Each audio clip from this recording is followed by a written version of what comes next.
And welcome back to Scripps News Tonight. I'm Del Walters, live in Atlanta. At this hour, Israel continues its offensive against Hamas. Now the militant group is in the north that is speaking out. Hezbollah's leader, Hassan Nasrallah, breaking his silence today, saying Palestinians were behind the greatly successful October 7th attack. He says Hezbollah was already fighting along with Israel on its Lebanese border, but stopped short of calling for a wider war. All possibilities on the Lebanese front are open. All possibilities could happen, and we are ready to use them whenever we need. Israel's Prime Minister Benjamin Netanyahu saying the airstrikes will not let up, despite pressure more recently from U.S. allies. I made it clear we continue with all the power, and that Israel refuses a temporary ceasefire that doesn't include a return of our hostages. Israel doesn't allow fuel to enter the Gaza Strip and is against transfer of funds to the Strip. Each night we continue to point out how we got here. It has now been nearly 4 weeks since Hamas terrorists pillaged nearby Israeli towns and villages, indiscriminately killing festival goers, the elderly, babies, and rounding up more than 200 men, women, and children, and using them as war pawns. 1 month later, more than 1 million Palestinians told to get out, evacuate. Rampant starvation followed, Gaza and hospitals near collapse, Hamas hiding behind Palestinian civilians. More than 9,200 deaths in Gaza, this according to the Hamas-run health ministry. And now there is that possibility of a growing war. Israel says it is prepared for Hezbollah. The U.S. out with a warning, don't get involved. Hezbollah, supported by Iran, they say is far more powerful than Hamas. Enia Krivine is the senior director of the Israel program at the Foundation for the Defense of Democracies. And Enia, it was fascinating. I listened to that speech today. Hezbollah saying they didn't know about the October 7th attack, but they liked what they saw. Does Hezbollah share the goal of Hamas to eliminate Israel and all Jews from the face of the earth? Thank you. I watched the speech too. I also thought it was fascinating. Hezbollah and Hamas have a lot of similarities. They're both terror organizations, both designated in the U.S., both inspired by the regime in Tehran, both exist to destroy Israel, have the blood of many Americans on their hands, and they've both fought multiple wars with Israel. However, as you pointed out, Hezbollah is not all in yet. And in watching that speech, I was thinking to myself how de-escalatory it actually was. A lot of us who are watching this conflict had all eyes on Nasrallah today, wondering if he was going to make an indication that Hezbollah would in fact get into this war in a real way.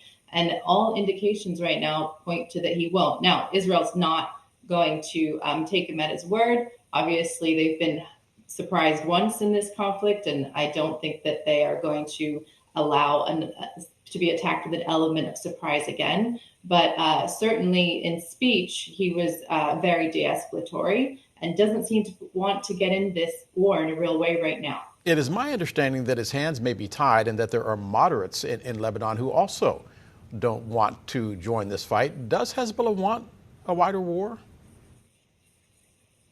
So if it wanted one, it certainly had its moment on October 7th to get involved when Israel was caught with such a massive intelligence failure.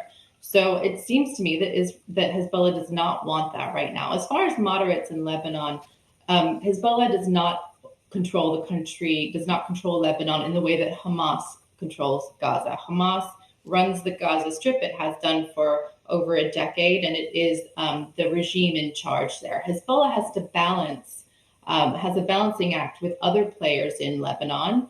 It is not the majority. It has an outsized influence on the government, but it is not the sole player.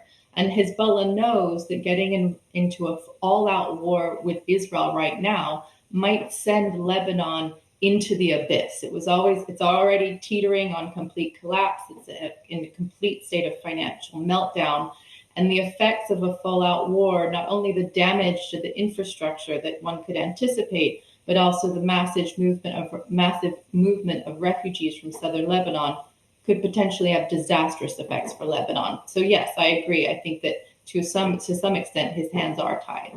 Enia, there was a split-screen moment on televisions today. There was the leader of Hezbollah speaking. At the same time, the Secretary of State, Antony Blinken, was speaking today as well. I want you to listen to what he had to say. We have been very clear from the outset that we're determined that there not be a second or third front opened in this conflict.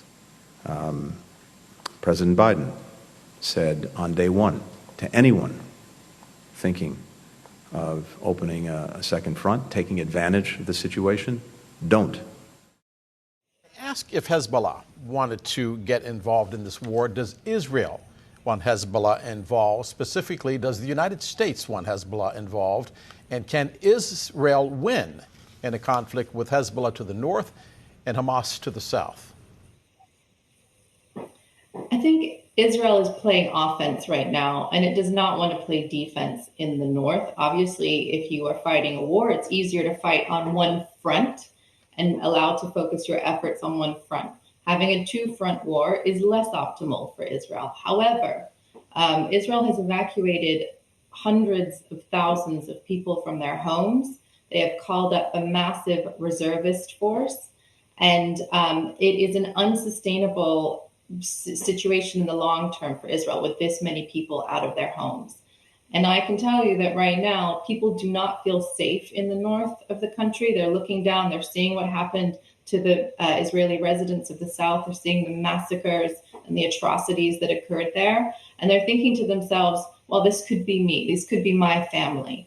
So until Israel establishes a new deterrence with Hezbollah in the north, until its people feel comfortable going back to those communities, going back to those farms, taking their families back to that part of the country, Israel has a problem on its hands, and it will eventually have to establish a new modus vivendi with Hezbollah. Now, does it want to do that today? No, I'm sure it would rather focus on one front.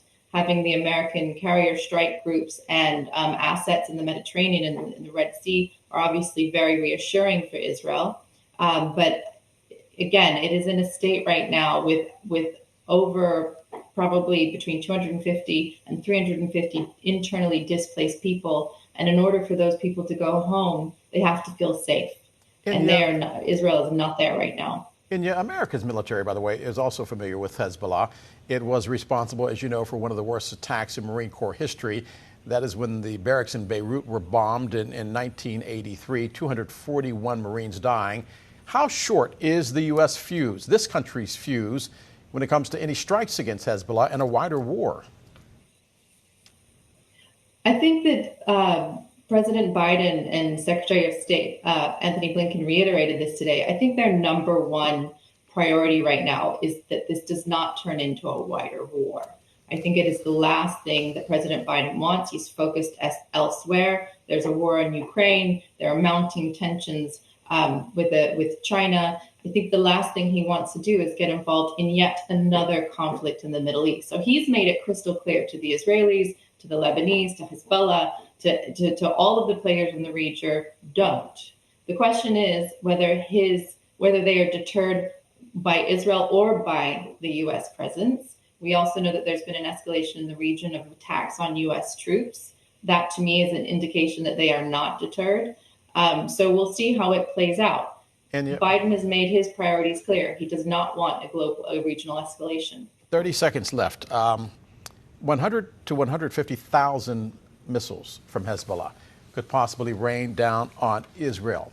Is the Iron Dome system capable of handling a barrage that large? And if so, what happens to cities like Tel Aviv, Jerusalem, and other places in Israel? Iron Dome is not equipped to deal with that intensity of rockets. Hezbollah has the capacity to fire several thousand a day. But it's not the dumb rockets, these statistical rockets that have a trajectory of a couple dozens of kilometers that worry Israel. It's their precision-guided missiles that worry Israel. Israel's a small country. It's the size of New Jersey. It has limited critical infrastructure sites, and the precision-guided missiles that Hezbollah has in its arsenal, several hundred last I heard, those do pose a true threat to Israel. It's unclear how effective Iron Dome would be on an onslaught of dumb rockets, right? The statistical rockets that are not position guided. It's very unclear how Iron Dome would respond to these precision guided rockets that are controlled by GPS and move in midair.